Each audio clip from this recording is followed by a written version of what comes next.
Hello, I am George Smith Patton Jr., and I would like to share my story with you. I was born on November 11, 1885 in San Gabriel, California. My father, George Smith Patton Sr., was a businessman and Democrat politician who served as the first mayor of San Marino, California, and Los Angeles County District Attorney. My grandfather, Colonel George Patton Sr., was a Confederate colonel during the American Civil War, commanding the 22nd Virginia Infantry under General Jubal Early. My mother, Ruth Wilson, was the daughter of one of California's wealthiest men, Benjamin Davis Wilson, the second mayor of Los Angeles. Our family lived in San Gabriel on an estate called Lake Vineyard. I had a younger sister named Anne, who was known as Nita. Our Patton family was said to have descended from the lords of Glamorgan and King Edward I of England through Edmund of Woodstock, the first Earl of Kent. Additionally, we were related to 16 Scottish barons who had signed the Magna Carta and the French Huguenot Louis Dubois, a refugee who fled France to Kingston, New York, in the 1660s. It could be said that the military ran deep in my veins. As a child, I was tutored at home until the age of 11 and initially had difficulty learning to read and write. My first formal education was at Stephen Clark School for Boys, a private school in Pasadena. Once I learned to read, I became interested in books on classical military history and great military leaders such as Julius Caesar, Scipio, Hannibal, Napoleon Bonaparte, and Joan of Arc. Additionally, I was fascinated by the writings of John Singleton Mosby, the Confederate Army Cavalry Battalion commander known as Gray Ghost, who was a family friend. My family's lineage includes English, Irish, Scottish, and Welsh ancestry, and we could trace our family tree back to George Washington's great-grandfather. My great-uncle Waller Tazewell Patton was killed at Gettysburg, while another relative, Hugh Mercer, died at the Battle of Princeton. My ancient military ancestry was precious to me and an essential part of my identity. Growing up, I was an intelligent and inquisitive boy, always interested in the military. In 1903, at the age of 17, I enrolled at the Virginia Military Institute, which my father and grandfather had attended. I excelled at drill and took great care of my appearance and uniform, although I still struggled with reading and writing. Later, a senator from California nominated me for West Point. Upon enrolling there, I joined the Kappa Alpha fraternity. West Point, the United States' leading elite officer cadet school, served as the training ground for many prominent figures in American history. During my first year at West Point, I adjusted well to life at the prestigious academy, but had to repeat my initial year due to failing in mathematics. However, I excelled at sport. I was already an accomplished horseman and competed in track and field events. I also joined the football team, but an arm injury stopped me from playing, so I tried out for the fencing team instead. At West Point, I was made Cadet Sergeant Major during my junior year and Cadet Adjutant in my senior year, both prestigious positions. On June 11, 1909, I graduated 46th out of 103 cadets and gained a commission in the cavalry branch of the U.S. Army as a second lieutenant. I was posted to the 15th Cavalry Division at Fort Sheridan, Illinois, where I distinguished myself as an aggressive and spirited leader. My demeanor impressed my superiors, earning me a transfer to Fort Myer in Virginia, where many of the Army senior officers were stationed. On May 26, 1910, I married Beatrice Banning Eyre, the daughter of Boston industrialist Frederick Eyre, at Beverly Farms, Massachusetts. We had 3 children together: Beatrice Smith Patton, Ruth Ellen Patton, and George Patton IV. While serving at Fort Myer, I acted as quartermaster of my troop. In 1911, I befriended Henry Louis Stimson, the serving Secretary of War appointed by President William Howard Taft. Over the coming months, I served as Stimson's aide and accompanied him to social functions. I continued my studies in swordsmanship, which I had started at West Point, and in the summer of 1912, I participated in the Summer Olympics in Stockholm, finishing 5th all in the modern pentathlon, which consisted of swimming, pistol shooting, running, fencing, and riding. I also achieved first place overall among non-Swedish competitors. A controversy arose over the scoring of my pistol shooting, I had used a .38 caliber pistol, while other competitors used .22 caliber pistol. I argued that some of my shots must have passed straight through the previous holes I had made in the scorecard because of the larger impact holes the higher caliber pistol had made. However, the adjudicators disagreed, concluding that I had missed the target completely. If they had accepted my argument, I likely would have won an Olympic medal at the Games.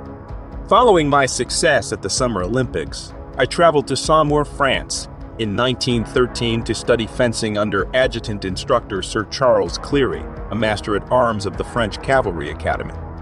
On my return to Fort Myer, I incorporated much of what I had learned in Europe under Cleary by introducing thrusting attacks to replace the usual slashing maneuver and designing a special sword, the model 1913 cavalry saber, known as the Patton saber. In 1913, an order was placed for the first 20,000 sabers I designed. Afterward, I returned to Saumur to study advanced sword techniques before bringing my new knowledge and skills back to the Mounted Service School. At Fort Riley, I would be both a student and fencing instructor, earning the title of Master of the Sword, the most prestigious title offered to swordsmanship instructors at Fort Riley. I graduated from the Mounted Service School in June 1915 with the intention of joining the 15th Cavalry bound for the Philippines. But during an 11-day leave when I visited Washington, D.C., I managed to persuade some influential friends to arrange my reassignment to the 8th Cavalry at Fort Bliss, Texas. I feared that a post in the Philippines would gain me no career advantage, and with instability in Mexico at the time, a position at Fort Bliss would be the perfect deployment for an ambitious young career soldier should the instability escalate due to the ongoing Civil War. My first experience of military combat came during 1916 while I was stationed at Fort Bliss when I was part of the Pancho Villa Expedition. The U.S. Army operation became famous as the first to use motor vehicles against the paramilitary forces of Mexican revolutionary Francisco Pancho Villa during the Mexican Border War, which was part of the Mexican Revolution of 1910 to 1920. On March 9, 1916, Pancho Villa attacked the border town of Columbus in New Mexico, as well as Camp Furlong, the U.S. Army post in Columbus, where a 240-man detachment from the 13th Cavalry Regiment was stationed. In response, General Frederick Funston, leader of the 8th Cavalry, stationed at Fort Bliss to secure the Mexico-United States border, ordered John Joseph Pershing to pursue Villa and his men. My unit was not part of the force, so I appealed to Pershing and was assigned to be his personal aide, acting as a courier and helping to plan action in the area. My eagerness and dedication to the task at hand impressed Pershing, and in April 1916, he promoted me to command Troop C of the 13th Cavalry, the unit tasked with hunting down Villa and his subordinate. On May 14, 1916, I first saw combat, a date also famous for the first use of vehicular motorized transport in American military history. However, the operation, which ended in February 1917, was ultimately unsuccessful as we failed to capture Pancho Villa, despite killing several of his men, including Colonel Candelario Cervantes, General Francisco Beltran's son, and Villa's second-in-command Julio Cardenas. At one point during the mission, my subordinates and I, in a trio of Dodge touring cars, encountered a number of Villa's men who were foraging for food. According to accounts, I shot 3 of the bandits who later succumbed to their wounds. This cavalier led from the front command stance, which I modeled on Pershing's own leadership style, earned me notoriety and praise from my superior, General Pershing, as well as the American press, who labeled me the Bandit Killer. Shortly afterward, I was promoted to first lieutenant at the close of 1916 and would later gain fame leading the United States Army in Europe at the end of the First World War, where I earned a reputation for being authoritative and decisive. For the next few months, Pershing, myself, and our men remained on the Mexico border conducting training, but our exploits would soon see us thrown into an altogether more large-scale and ferocious conflict. The closing stages of the First World War on the Western Front saw significant changes for me, After America declared war on April 6, Pershing, with me in tow, was appointed to command the American Expeditionary Force in Western Europe. I personally requested to join Pershing on the expedition, and my request was duly granted, resulting in my promotion to captain. I joined Pershing in the advance party of officers and staff, which landed in France in May 1917. During this time, I worked as Pershing's personal aide, overseeing the last-minute training of American troops who were steadily arriving in their tens of thousands. After overseeing training in Paris in September 1917, I was reassigned to Chaumont as post adjutant, being placed in charge of the company that ran the American base. This position was not well suited to me, and I complained to Pershing, asking him to reassign me to frontline command. It was during this period that I first encountered the piece of military hardware that would not only revolutionize my thinking on aggressive warfare, but also change the entire makeup of armies, as well as military strategies and tactics for the remainder of the 20th century: the tank.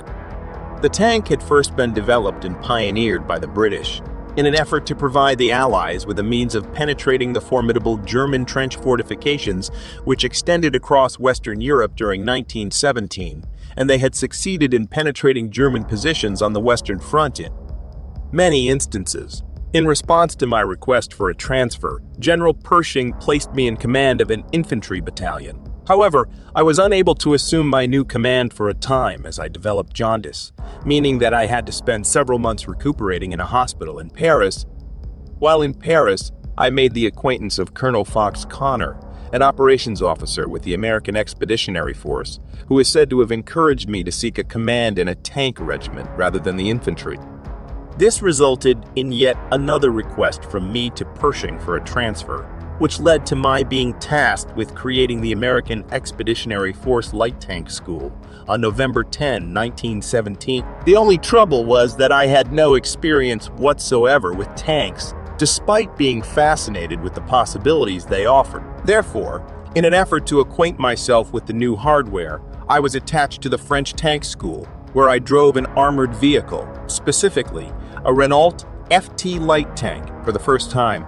This experience convinced me of the new weapon system's merits, and I became determined to deploy them in the US military as soon as possible. After this, I heard that the British were planning a mass attack of tanks on the German line at Cambrai, which proved to be the largest use of the vehicles thus far. In the aftermath of the attack, I had an encouraging meeting in the town of Albert, some 30 miles from Cambrai, with the Chief of Staff of the British Tank Corps, John Frederick Charles Fuller. I returned to Paris even more determined to incorporate the weapon into the American Army. On my way back to Paris, I stopped at the Renault factory to watch tanks being assembled before returning to the French capital. In January 1918, I was promoted to major, and less than a month later, the Americans were given 10 tanks by the French for their training school in Lemper. As the only American soldier who had driven a tank, I set about indoctrinating my subordinates in the rudiments of tank warfare, driving the tanks off the train in person.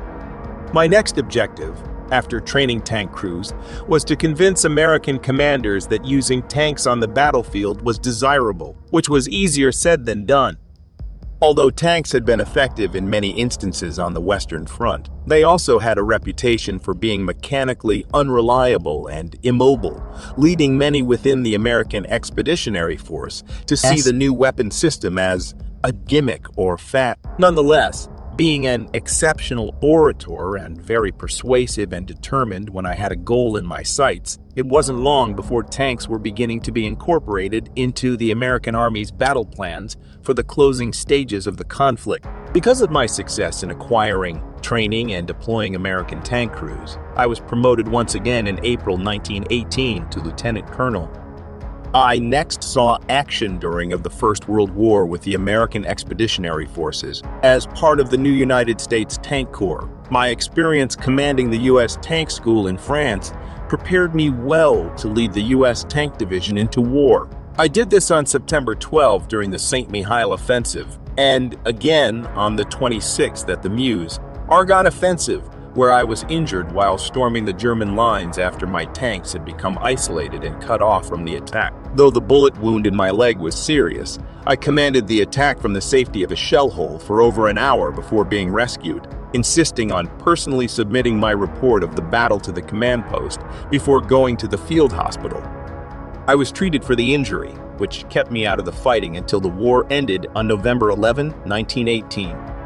However, despite not having experienced much action in the Great War, I had helped demonstrate to the American forces the potential power of tank warfare. The interwar years were not a particularly happy time for me, as I became bored and agitated during peacetime, considering war and conflict my destiny. Nevertheless, throughout the 1920s and 30s, I continued to push for the expansion and development of tank warfare. In 1919, I was sent to Washington, D.C. to join a committee dedicated to writing a manual on tank operations. It was here that I developed the belief that tanks should have their own armored unit, rather than fulfilling the role of simply supporting the infantry. Although my push for the development of independent armored divisions was supported by my friend Dwight Eisenhower and the Secretary of War, Dwight Davis, there were insufficient funds for this venture due to the cost of the First World War to the U.S. The First Armored Corps would not be developed until just before the Second World War. I moved between various posts in the interwar years, and in 1924, I attended the General Staff College, where I graduated 2040, fifth out of a class of 248. Following this, in the summer of 1932, in the midst of the economic crisis of the Great Depression, over 17,000 World War I veterans converged on Washington, D.C., in protest over the failure of the government to convert their bonuses received for their wartime service into cash. On July 28, 1932, this protest turned violent when the police attempted to remove the protesters. I was ordered to march with 600 men on the protesters to disperse them, though I was reluctant to do so. Having intense sympathy for the veterans' cause, I followed the order, and the so-called bonus army was driven away. On March 1, 1934, I was transferred to Hawaii, and while there, I observed with apprehension the aggressive expansion of the Japanese Empire through their ruthless armed forces. Based on these observations, I formulated a controversial plan to intern Japanese people living in Hawaii in the event of an invasion. Furthermore, in 1937, in a paper called Surprise, I predicted with considerable foresight that the Japanese would launch an attack on Hawaii 4 years before the Pearl Harbor attacks, which would send the United States into war. During this peacetime lull, I was becoming bored and desperate for the outbreak of armed conflict once again as I lived to fight, and peacetime held nothing for me. In the time between the wars, I developed a drinking problem and even began an extramarital affair with my 21-year-old niece by marriage at the age of 49. However, luckily for me, but unluckily for the rest of the world, my boredom was about to end, as conflict was set to explode onto the global stage. On September 1, 1939, Nazi Germany invaded Poland and the Second World War began. Although the United States was not initially involved in the conflict, it began to mobilize its vast military, and I would ensure that this mobilization included the building up of independent armored divisions.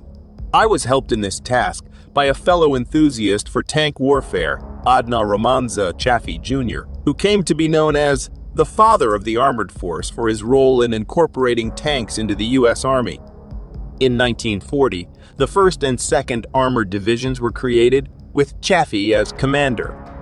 On April 4, 1941, I was promoted to Major General and appointed commander of the 2nd Armored Division after Chaffee stepped down due to health problems. Thus, I became the #1 man in the U.S. Army Armored Service. In December 1940, I decided to put my armored units into action, staging a practice exercise where 1,000 tanks and armored vehicles raced from the state of Georgia to Florida. Again, in January 1941, 1,300 units took part in another mass exercise. To increase my tactical knowledge, I earned a pilot's license so that I could observe the exercises from the sky and gain a better insight into the movements of armored units across long distances.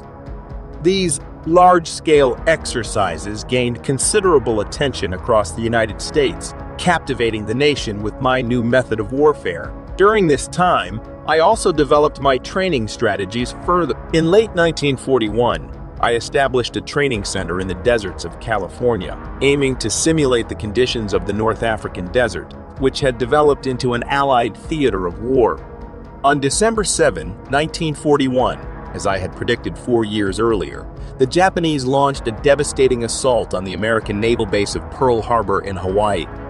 In response, the United States declared war on Japan on December 8, 1941, and on Germany 3 days later, officially entering the Second World War on the side of the Allies.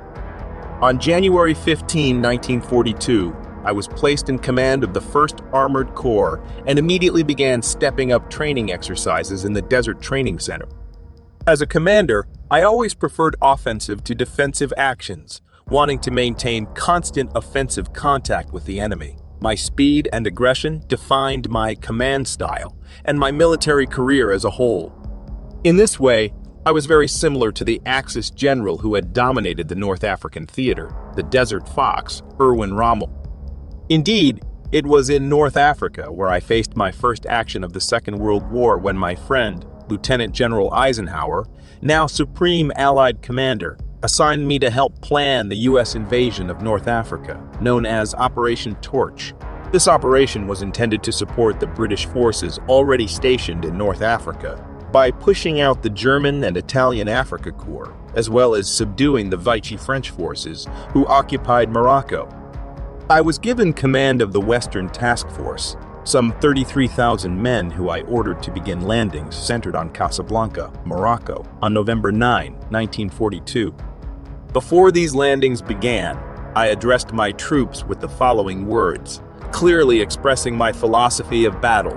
We shall attack and attack until we are exhausted, and then we shall attack again. Despite meeting resistance from Vichy French forces, my men soon gained a beachhead and pressed on to Casablanca, which fell on November 11.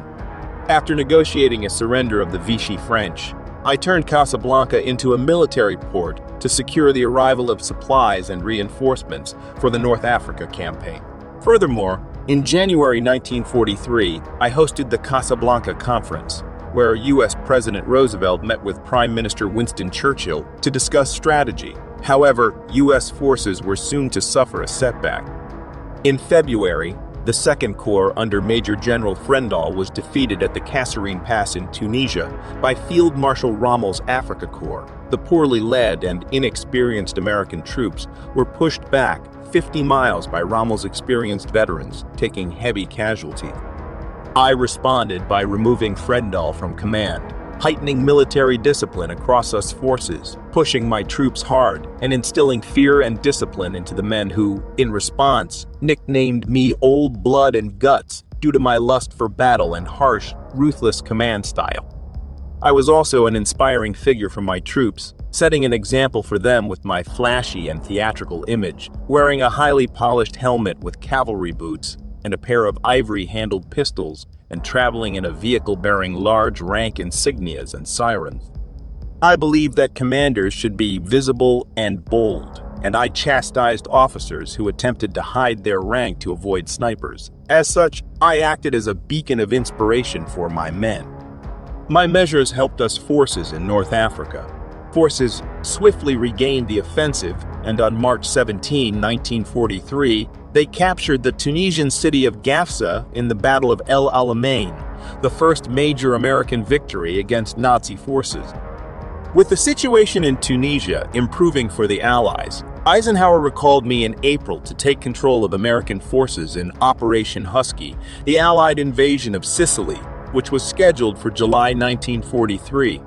However, I was frustrated as the British commanders, viewing American forces as inexperienced, sidelined my 7th Army, which would act only as a flank guard for British General Bernard Montgomery's forces, who would make the main drive into Sicily. The Allies landed on July 10, and with Montgomery's force meeting strong resistance, I, with the permission of British Commander Harold Alexander, took it upon myself to lead the Allied advance into Sicily, capturing the Sicilian capital of Palermo on the northwest coast, which I reached on July 23, 1943. Wanting to establish a reputation for the U.S. forces, and with Montgomery's advance slowed by strong Axis resistance, I led my forces deeper into Sicily, where my armored units spearheaded the advance with rapid thrusts against the enemy, and reached the northeastern port of Messina on August 17. With this advance, my armored forces had thus achieved a lightning success in Sicily, inflicting over 110,000 mostly captured casualties on the Axis forces in their rapid drive across the island. But although I had distinguished myself as one of the finest Allied commanders, my fierce temper threatened to drag down my military career. Unlike many other commanders, I made frequent visits to combat hospitals, seeing it as a general's duty to view his wounded troops. However, on August 3, I found an infantryman in a hospital with no visible injuries. I asked why he was there, and the soldier replied, "I guess I can't take it." With this, I erupted, slapping the man and pushing him out of the hospital tent. Similarly, on August 10, when I discovered a man suffering from combat fatigue, I again began physically assaulting the soldier and accused him of cowardice. General Eisenhower sharply reprimanded me for these incidents and attempted to prevent the story from being released to the American public. However, it was leaked in November 1943, causing a furious reaction from Congress and the public, and greatly denting my domestic reputation. Although Eisenhower worked hard to keep me in the Army, my reckless behavior had raised questions over my temperament. Thus, my subordinate Omar Bradley, seen as more methodical and reliable, was chosen to lead us forces in the upcoming invasion of Nazi-occupied France. It was known that the German High Command respected me more than any other Allied commander, so I was chosen to play a prominent role in Operation Fortitude. The Allies' plan was to deceive the Germans as to the nature of their invasion, and I was given command of a fictitious U.S. Army group known as the 1st U.S. Army Group, or FUSIG. The leaked intelligence on the positioning and communications of the fake army convinced Berlin that the Allied landing would occur at Pas de Calais, when in reality the Allied target was, in fact, the beaches of Normandy. I was eventually given command of a real force, the U.S. Third Army, which arrived in France on July 6, 1944, a month after the initial D-Day landings. My mission was to take my force west to capture the ports of Brittany. On August 1, 1944, with my armored units leading the way, I stormed through Brittany at breakneck speed, quickly overrunning the province. Nonetheless, I knew that Brittany was only a sideshow of little strategic importance, and I sensed that with the Wehrmacht on the back foot following the success of the Allied landings and initial operations in France, the German defenses were extremely vulnerable to a rapid advance eastward, towards the River Seine. Receiving approval from Allied High Command, I reoriented my forces east on August 3 and began my lightning advance. When battling through the German defenses at Normandy in June, advancing a mile a day was considered good progress for us forces, but now I demanded an advance of 50 miles a day from my armored unit. With my bold and aggressive tactical style, I was in my element as I urged on my motorized spearheads, pushing back the overwhelmed German forces and trapping tens of thousands of German soldiers in the Falaise pocket, which opened up between advancing British forces and my own rapidly moving army.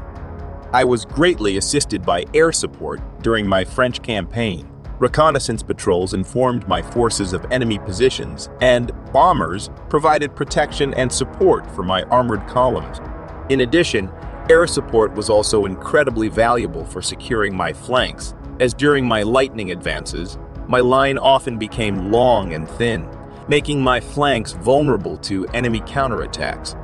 However, U.S. air support would protect my flanks through bombing raids to drive away the enemy, allowing my armored units to continue to spearhead the Allied advance. As my forces advanced upon Paris, I was directed to move east towards Lorraine, allowing the French forces to liberate their capital on August 25, 1944. As I advanced towards Lorraine, the gateway into Germany, the Wehrmacht was in a headlong retreat, with Montgomery's 21st Army Group pushing towards Germany from the north. My offensive finally came to a halt at the end of August as supplies, particularly fuel, began to dwindle. It was during this time that I became frustrated, as Montgomery's slower forces in the north received the bulk of Allied supply.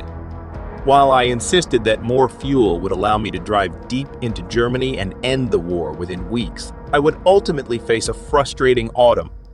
Battered by heavy rainfall, my forces met stern resistance from German troops, who themselves fought with boosted morale as they were defending home soil and held the fortified city of Metz until November 22. Indeed, Allied forces as a whole stalled in the autumn of 1944 as supply lines were reorganized to reach across France, and Germany's resistance strengthened. Nevertheless, Metz was eventually captured by my forces, and as a military history buff, I commented to my staff upon the fall of Metz that it was the first time in over 400 years that the city, so often a battleground in Europe's violent history, had been taken by assault. By early December, my supply situation was improving, and I planned to launch a winter offensive aimed at Frankfurt and the River Rhine. But on December 9, my intelligence chief, Oscar Koch, informed me that the Wehrmacht was amassing its forces in the Ardennes forest and planning an offensive. I duly warned Bradley, but was dismissed by his intelligence staff, who insisted that the Germans were simply bolstering defenses for the oncoming Allied attack. Remarkably, my staff and I were the only Allied unit to foresee the Ardennes offensive. When the Germans launched their assault with 250,000 men on December 16, 1944, they pushed back the Allied armies to the north of my position, culminating in the Battle of the Bulge, Germany's last-ditch offensive on the Western Front. Due to my prior intelligence of the assault, I was already planning an attack on the southern flank of the Bulge created by the German offensive when I was summoned to an Allied strategy meeting on December 19. When I informed Eisenhower that I could engage the German flank by December 21, there was disbelief among the Allied commanders. However, despite the awful winter weather, my units did turn north and race to the German flank, engaging the Axis powers as I had predicted. On the afternoon of December 21, my Third Army pushed on to the Belgian city of Bastogne, which they reached on December 26, where the U.S. 101st Airborne Division had been surrounded by the initial German attack. The Third Army's actions allowed the creation of a supply corridor for the besieged U.S. forces in Bastogne, which were thus now able to receive supplies and reinforcements. My incredible maneuver, diverting two-thirds of my army from the front line and racing to the Germans' flank within 2 days, helped the Allies turn the tide of the Battle of the Bulge, preventing the Germans from reaching the River Meuse. My troops had by no means won the battle, as the bulk of the German attack fell onto the U.S. forces further north. But in Bastogne, my rapid and decisive maneuvers in response to the assault contrasted with the slow response and lack of foresight of the other U.S. generals, meaning that I was the only Allied commander who came out of the Ardennes offensive with my reputation greatly enhanced. After this, despite the grinding slowness of the Allies' late winter campaigns due to the bitter weather and tenacious German defense, I was determined to resume my lightning successes of the previous summer with a March offensive in the Palatinate. My Palatinate offensive began on March 12, 1945, and my restless aggressiveness allowed me to exploit the weakening Wehrmacht, pushing my armored divisions in between gaps in the German line. The Third Army made spectacular gains along the Rhine throughout March, taking some 100,000 prisoners. While Field Marshal Montgomery was organizing an immense operation to cross the Rhine River with considerable artillery and air support, on March 23, my forces were already attempting a crossing after building a pontoon bridge. I phoned Bradley, announcing that you can tell the world the Third Army made it before Monty, as I held a minor grudge against the cautious, methodical British commander, whose operations consistently took up the bulk of Allied resources. Despite my successes in Germany, I could be prone to errors of judgment. For example, I sent a task force to liberate a prisoner camp near Hammelburg, 40 miles behind enemy lines, on March 26, having learned that my son-in-law was interned there. However, this force was captured by the Germans, and the camp was subsequently freed a week later by US forces, making the operation a complete waste of men. Nonetheless, the US press had been distracted from this error of judgment by news of the horrors encountered by the Allied forces as they advanced through Germany. When my forces liberated the concentration camp at Ohordruf in April 1945, even old blood and guts like me was disgusted and shaken by what I witnessed there. After a rapid advance through southern Germany against an exhausted and battered Wehrmacht, I reached the Czech border on May 4, wanting to immediately push on to Prague and for the Allies to capture Berlin in order to limit Soviet influence in Europe. However, Eisenhower rejected this plan as being counter to the terms of the Yalta Conference, where the Allies had agreed to let Eastern Germany and Eastern Europe be a Soviet sphere of influence. After this, Nazi Germany made an unconditional surrender to the Allies on May 7, 1945, and thus the Second World War was over in Europe. From August 1, 1944, my Third Army had been in continuous combat for 281 days, during which time it had captured over 80,000 square miles of territory and inflicted almost 1.5 million casualties on the enemy, most of these captured as prisoners. Indeed, my forces captured more land and prisoners than any other Allied army in the European theater. The Allied invasion of Europe was the apogee of my military career, my finest campaign, but it would also be my last. Following the German surrender, I returned to the United States on June 7, 1945, for a brief leave during which time I spoke at huge gatherings of admirers and took part in military parades. Although I lobbied for a command in the Pacific theater of war, I was instead appointed as military governor of the German state of Bavaria, a political role that I, with my ill temperament and lack of decorum, was not at all suited to.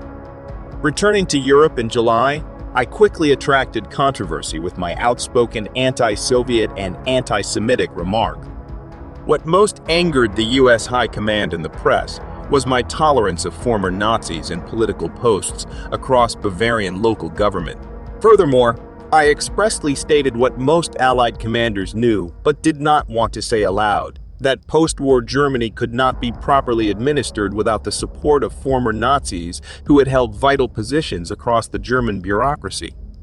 Nonetheless, my statements were sensationalized and blasted by the US press, who relished another Patton controversy after the slapping incidents in Sicily 2 years earlier.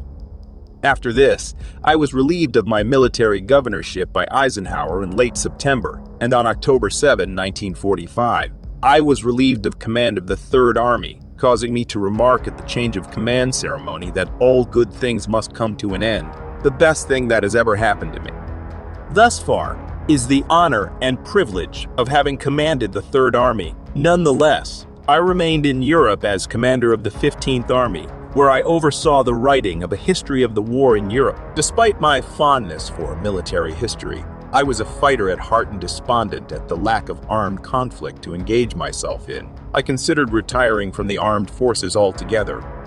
However, I was never to return home to the United States. On December 9, 1945, shortly before noon, my car collided with a U.S. Army truck at low speed, causing me severe injuries, including a broken neck. Although old blood and guts lingered in the hospital for 12 days, I eventually died on December 21, 1945, at the age of 60. I, General George Smith Patton, was a unique military commander practicing a style of warfare, very different from my contemporaries, one that echoed from an age many dismissed as irrelevant to modern warfare.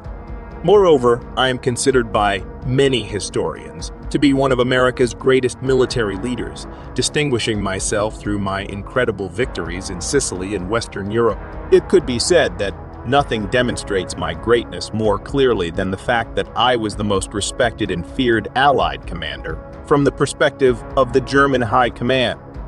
Indeed, an example of my theatrical leadership persona came when I suggested to the press during my North Africa campaign that Erwin Rommel and I should meet on the field of battle, each in a tank, and duel to decide the fate of the campaign. Although the suggestion was clearly nonsensical, it delighted the American public and demonstrated my unique and eccentric style of leadership. The mainstream of military thought during the Second World War amongst the Allied commanders saw leadership in modern war as defined by managerial command, typified by figures such as Eisenhower and Montgomery, whose precise planning of operations and calm intellectual prowess were deemed the cardinal virtues of military leadership. But my perspective was different. I preferred a heroic style of leadership, placing great emphasis on personal courage and moral force to inspire and lead men to victory. I also believed that a commander needed a warrior's soul and should lead by example rather than being a methodical planner far behind the front line. Indeed, I embodied this belief, cultivating a somewhat theatrical image of a leader attempting to become a symbol my men could look to for inspiration. The adoption of this military persona was known as my war face, involving not just distinctive uniform and vehicles, but an increased use of profanity, the adoption of a scowl, and the willingness to put myself in mortal danger on the battlefield. My attempts to become a beacon of inspiration for my troops through extravagant personal leadership came from my deeply held belief that I was destined to be a warrior and a leader. As a believer in reincarnation, I thought I may have been a Napoleonic general or Roman legionary killed in action in a previous life and always saw warfare as my element and my destiny. Though I am, like Rommel, considered a tank general for my pioneering use of mobile and armored units, my love of tank warfare was not due to the nature of the weapon itself, but how it could be used as a tool to advance the art of warfare. My views on leadership were old-fashioned and romantic, as were my views on strategy, believing that superior tactics were more important than a war of attrition fought by building up superior resources. Thus, while my contemporaries, such as Montgomery, focused on overwhelming the enemy with great numbers and resources, I believed that the power of shock, brought on by bold and aggressive action, was the way to defeat the enemy. Tanks offered the perfect tool to execute my strategy of rapid maneuvers and decisive attacks. I was deeply paradoxical and controversial, and a highly religious, yet incredibly vulgar man who attracted controversy throughout my career through my volcanic temper and extremely self-oriented nature. Nevertheless, my unique character and command style have ensured me an enduring place in American popular culture. The 1970 film Patton, About My Life, won 7 Academy Awards and helps illustrate why I stand out as one of the most influential and fascinating figures of the Second World War.